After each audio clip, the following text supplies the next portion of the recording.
Bah, alors, moi, c'est Steffi Wolf ou comme j'aime à le dire, Steffi Wolf parce que, ben, ça vient de l'allemand. Steffi, c'est jamais rien d'autre que, le diminutif de mon réel prénom, Stéphanie et Wolf parce que, ben, j'aime le loup et ça me rappelle, certaines choses, bah, c'est comme un totem pour moi, c'est à la fois sauvage et ça vit dans une société, un loup, donc voilà. Du coup, je suis prof d'allemand, je sais même pas si je l'ai dit et voilà et j'adore mon métier et c'est pourquoi, je m'en sers un peu dans ce que je vais écrire, dans ce que j'écris, dans ce que j'ai écrit et voilà, ça m'inspire au quotidien et voilà. En dehors de ça, je vis en Provence, je suis maman d'une petite fille qui va fêter ses 2 ans. En fait, elle est arrivée, 1 mois après mon roman, mon premier roman. Du coup, c'est un peu mes 2 bébés et voilà. Est-ce que tu peux, revenir au tout début et nous expliquer un peu comment tu t'es mis à écrire? Oui, tout à fait. Alors, bah, je me suis mise à écrire parce que, j'aimais bien raconter des histoires, en fait. Je sais pas trop quand ça a commencé, je dirais que me raconter des histoires, ça a commencé dès le début, quand je jouais toute seule chez moi, que je, cavalais sur un chameau à dos de, canapé. Heu, voilà, puis après, bah, j'ai aimé lire et puis est venu, je pense vers l'adolescence, genre, 12-13 ans, j'ai dû écrire, ma première petite histoire, sans queue ni tête, de vampire ou d'extraterrestre, enfin bref, peu importe. Voilà, ça, j'écrivais ça sur des petits papiers, j'aimais bien faire lire, ça faisait, rire, voilà. J'ai participé aussi à quelques concours de nouvelles, dont un pour lequel j'avais eu les encouragements du jury, donc bon, c'est pas grand-chose en soi, mais moi ça, bah, ça avait fait mouche, ça m'avait encouragée.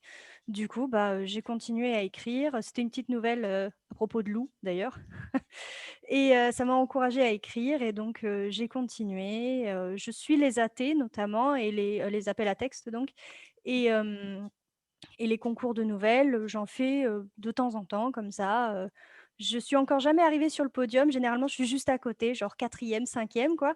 Mais voilà, mais ce qui est bien, c'est que ça me motive, ça crée un peu, bah, une inspiration, ça nous donne un but et puis voilà et puis c'est tout. Et comment en es-tu arrivée à écrire et à publier ton premier roman? Et bah, l'idée justement est venue d'un appel à texte, que j'avais vu. Alors pas du tout chez la maison d'édition, dans laquelle j'ai atterri finalement, mais comme je disais, moi les appels à texte, je les vois plus comme, une inspiration en fait. Une idée, qui vient et qui va te dire: «Bah tiens, pourquoi t'écrirais pas là-dessus?» et donc moi j'avais vu un appel à texte, où ça parlait de pirates et ça parlait de fantasy et moi dans ma tête, je me suis dit: «Ouais, ben, j'ai envie d'écrire quelque chose, en fantasy avec des pirates et avec de la mythologie germanique. Donc je me suis mise comme ça à écrire mon roman. À la fin de l'appel à texte, il était loin d'être terminé, donc c'était clair que, j'irais pas vers cette maison d'édition, mais c'était pas grave en fait parce que l'idée elle était là, le projet était né et voilà. Donc c'est un mélange de piraterie et de mythologie allemande. C'est ça, tout à fait. Ouais, ouais, ouais. Ah, On suit une jeune fille, Annabelle, bah, qui va devoir s'associer à des pirates, pour trouver un trésor et pour ce trésor, je m'inspire d'une légende particulière qui est, l'anneau sacré. L'anneau sa ouais. je ne connais pas du tout.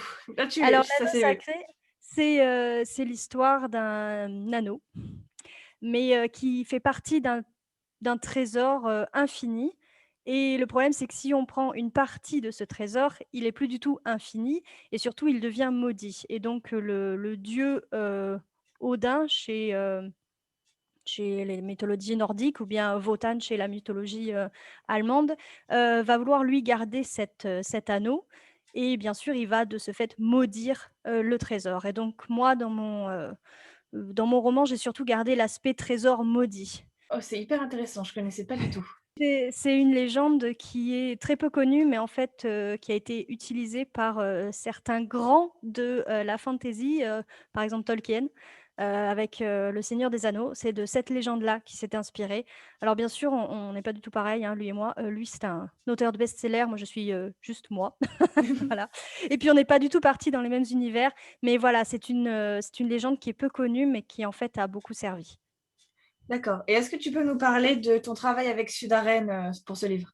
Alors, bah, du coup, mon roman, il était fini, bien après l'appel à texte et je me suis dit: «Je vais envoyer, mon texte à, une maison d'édition, même à plusieurs en fait.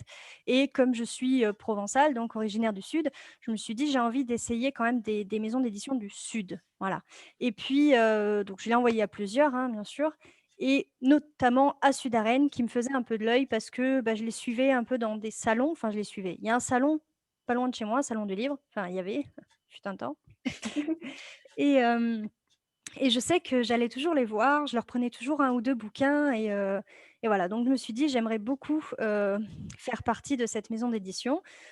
J'ai envoyé mon roman en me disant: «Espérons que». Ben, ouais, ça a été, enfin mon espoir, ils ont répondu à cet espoir, on va dire, puisque un jour je reçois un mail, d'un certain David Martin qui me dit, «Écoutez, votre roman nous paraît intéressant, si, vous voulez qu'on parle contrat, appelez-moi à tel numéro». Donc moi déjà j'étais là: «Ouf, génial, super», avec le cœur qui bat à fond la caisse. Et puis donc bien sûr j'appelle, hein, voilà. Et donc là on discute un peu et tout et puis au bout de, je sais pas moi, 5-10 minutes, il me dit, «Bon, puisqu'on va travailler ensemble, je pense que ce serait bien qu'on se tutoie». Donc là j'ai dit: «Waouh, c'est bon, allez, ça va le faire». Donc voilà, on a discuté un peu des termes, de ses attentes, des miennes et tout ça. Et parce qu'évidemment ce fameux, David Martin n'est autre que l'éditeur de Sud-Arène, hein, je l'ai pas dit, mais enfin toi tu le sais, et les auditeurs peut-être pas, mais voilà. Enfin maintenant, bon bref. Du coup c'était super sympa. Et donc il a pris mon bébé en fait. Et puis, bien sûr c'est passé par toutes les phases de correction et tout ça. Et un jour, il m'envoie une genre banque d'images, tu sais? Et puis il me dit: «Maintenant voilà, choisis ta couverture». Et là j'ai fait: «Ah what? C'est à moi aussi de faire ça?» J'ai dit: «Mais bon alors, c'est pas mon métier, bon écrivain non plus en vrai, hein». Donc voilà, j'ai dit: «Bah, on va se lancer». Donc j'ai pas mal cherché et tout sur cette banque d'images plus ou moins, et j'en suis arrivée à quelque chose qui était pas trop mal, je trouve. Voilà. Ah Du coup, ouais. voilà, alors l'image de base, voilà. Et moi ce qui me plaisait aussi, c'était qu'elle fait, voilà, elle continue derrière. Voilà, donc je trouvais ça génial. Et donc je lui ai proposé l'image, je lui ai proposé un peu l'idée que ça se finisse derrière et tout. Et je lui ai demandé aussi à mettre un petit quelque chose ici. Je sais pas si on va bien voir. Voilà. Oui. Voilà, parce que c'est dans mon roman, le corbeau est important et c'est un petit peu comme une boussole et tout. Et donc en fait, bah, quoi que ce soit que je demandais, c'était fait quoi, et c'était génial. Voilà, l'écriture, bon, elle est pas du tout de moi, la police d'écriture, mais elle est aussi superbe. Donc voilà, puis le jour où je l'ai eu dans les mains, j'étais là: «Oui, trop bien». Voilà.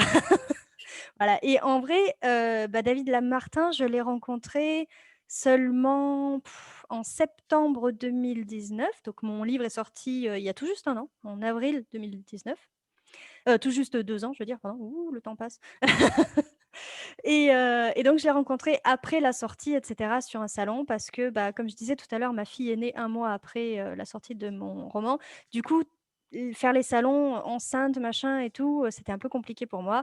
Et je l'ai rencontré après la naissance et ça a été, une super rencontre. On a passé, un super moment lors du salon, qui avait lieu à Mougins. Est-ce que tu as d'autres choses dont tu aimerais parler, Voilà. Alors concernant mes projets, je suis là en pleine relecture. Elle me prend un temps énorme parce que, bah, la motivation, elle va, elle vient. La relecture, c'est quelque chose que j'aime pas.